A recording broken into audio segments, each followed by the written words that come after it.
Kahapon, bago po nagsimula ang trial proper kahapon ng alas 10 ng umaga, ay nagkaroon po muna ng pagdinig ang isang Senate panel dito ho sa panukalang ipagpaliban ng Barangay Sangguniang Kabataan elections na katakda sa November 2026. Kasama ho natin ang isa rin sa mga humarap sa naturang pagdinig, si Sir Eric Albia. Siya pong nagsisilbing Secretary General ng National Citizens Movement for Free Elections. Magandang araw and welcome sa Bombo Radio Philippines. Sir Eric, welcome sa Bombo Network News. Si Bombo Genesis po ito, sir. Magandang umaga, Genesis, at sa mga tagapakinig ninyo. Thank you so much for joining us sa Bombo Radio Philippines, Sir Eric. Balikan ko po yung nababanggit po ninyo kahapon, sir. Ang isa po sa mga nabanggit po ninyo ay hindi ho kayo pabor doon sa pagpapaliban doon sa panukala. Pero may part doon sa panukalang batas na inihain ni Senator Cheese na inyo pong pinapaboran. Para po sa mga listeners, mga viewers natin, may we know yung pong position dito muli ng National Citizens Movement for Free Election, sir. Doon naman sa panukalang batas na isinalang ni Senator Escudero, suportado naman kami doon sa paniniwala at polisiya ng panukalang batas na to. Pero dapat may amyenda, no, na dapat gawin, no? Dahil yung kasalukuyang 4 na taon, no, na termino ngayon ng barangay at SK officials ay hindi pa nasusubukan yan, no? From the 3 years na alam nating ginagamit ngayon, no? Yung pag pinospone mo ay pag inextend mo yung termino, no, ng mga barangay officials. So parang automatic yan, ang mangyayari niyan, mapopostpone yung barangay and SK elections. Ang hiling namin, medyo dapat paghiwalayin, no, yung isyong ito, no.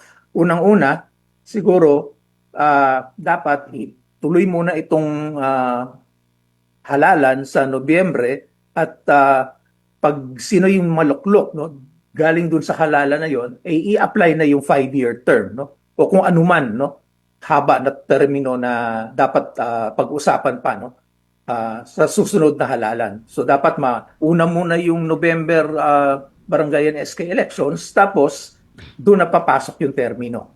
So ito yung posisyon na isinalang ng NAMPREL. Kasi ang nababanggit po ng Commission on Elections, sir, sa nauna po naming interview din kay Chairman Garcia, gumastos na ang Commission ng hanggang sa 8 billion pesos para lamang dun sa preparation sa Barangay Sangguniang Kabataan Election sa November. Mayroon pang 11 billion at yung pundong yon ay gagamitin para dun sa honorarium ng mga teacher magsisilbi, deployment ng mga paraphernalia. So yung 8 billion na yun, malaking bagay na siya, no? Para ipagpaliban pa yung BSKE sa November, kung sakali. Oo, masyado nang malapit. At the same time, nakakapaggastos nga ng gano'ng kalaki. Pero ang unang-una, kaya namin tinutulan naman yung panukalang batas ni Marcos, no, ni Senator Marcos, medyo labag na yun sa karapatan natin, no, bilang mga botante at mga Pilipino para mamili ng ating mga pinuno, no, at leader, no. Sagrado ang halalan, no, dapat nga ang halalan periodic at regular, no. Pero kinakait sa atin itong karapatan ito, no. Yun ang unang-unang rason, no, kung bakit namin tinututulan yung pag-postpone, whether it be in the lower house or sa Senate, no?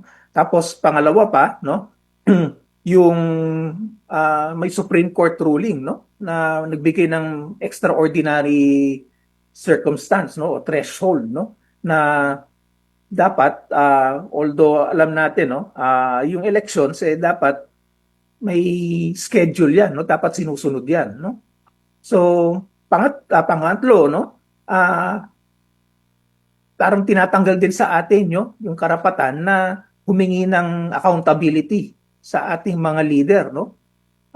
Kung nag-perform sila, o sige, ihalal natin sila. Pero kung hindi sila nag-perform o hindi nila ginanap yung kanilang mga katungkulan, no, o siguro yung halalan ang magpapasya, no, kung dapat nandun pa sila, no, dun sa posisyon na yon. So ito yung mga bagay na bakit kailangan nating ipatupad na magkaroon tayo ng halalan sa Nobyembre. What do you think doon sa merit po nung isa sa mga tinutukoy ho nilang dahilan kung bakit kailangan daw ipagpaliban, which is yung epekto ho ng giyera sa may Middle East. Ang sabi ho kasi masyadong malawak yung epekto ng giyera sa Middle East, ang petroleum products ay tuloy-tuloy yung pagtaas. So isa yun sa mga ikinukonsidera ho dito, sir. Oo, tama yun eh. Pero nung mga nakaraang mga taon, dumaan pa tayo sa mas malalang krisis, di ba? Pero pinagpatuloy pa natin yung mga halalan na to, no? At alam naman natin ang pagtugon sa mga krisis na to, no?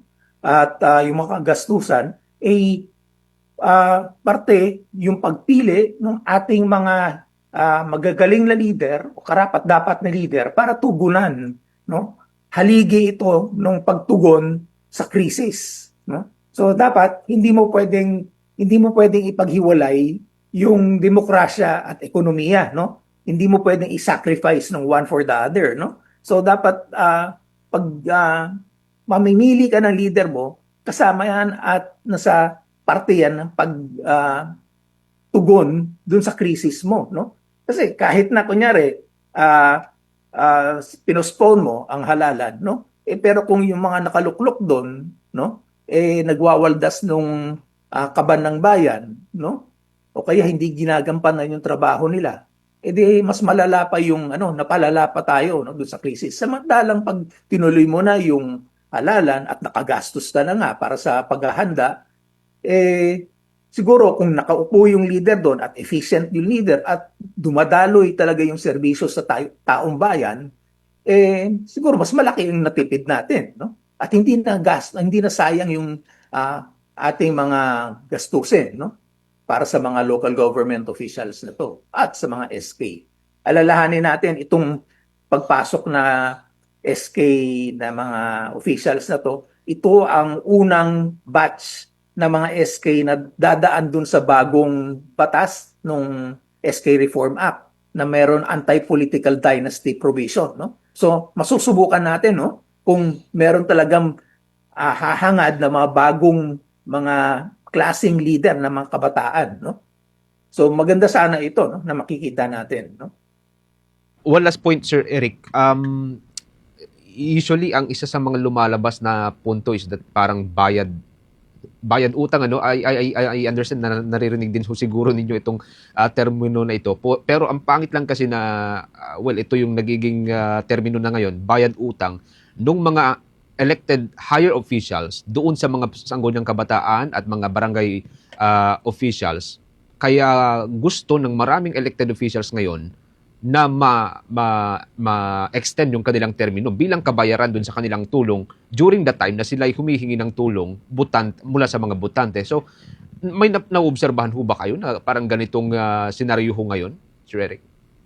Oo, yung pagpalawig, no, ng mga termino, kuminsan yan, dapat yan, nakaangkla yan dun sa mga pag-aaral kung talagang yung haba ng termino ay ayon dun sa pagsilbi nila, no? Ayon dun sa paggamit ng kanilang mga resources, ayon dun sa management system na nilatag nila, ayon dun sa programa at plataforma ng mga proyekto na kailangan nilang ipatupad. Hindi yan pwedeng sabihin lang. Kaya nga yung 5 terms na yon, papag-aralan pa yan kung talagang ganun ka optimize ba yung haba ng termino, no? Sasabihin nila yung 3 taon masyado maikli, no?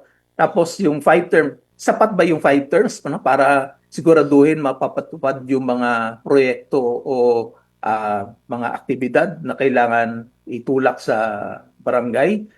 Yung nangyayari kasi ngayon sa ating bansa, nagagamit, no, yung barangay at SK sa isang malaking political infrastructure sa darating na halalan na naman.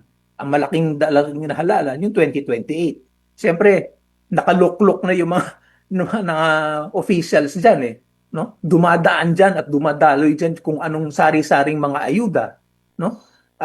Beholden medyo, no? May tawag dyan, no? Yung incumbents advantage, no? Kung sino yung nakaluklok, meron ng advantage, no? So, yun ang gusto nating palitan, no?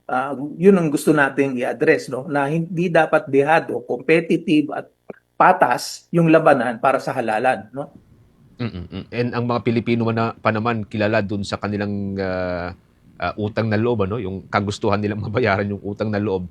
Anyway, maraming salamat Sir Eric, ano? Sama-sama ko tayong magbabantay para ho dito sa free elections. Maraming salamat. Ingat-ingat po kayo, sir. Maraming salamat din, Genesis. Thank you so much, sir. Ang Thank you. Secretary General ng National Citizens Movement for Free Elections, si Sir Eric Calvia, mga kabombo.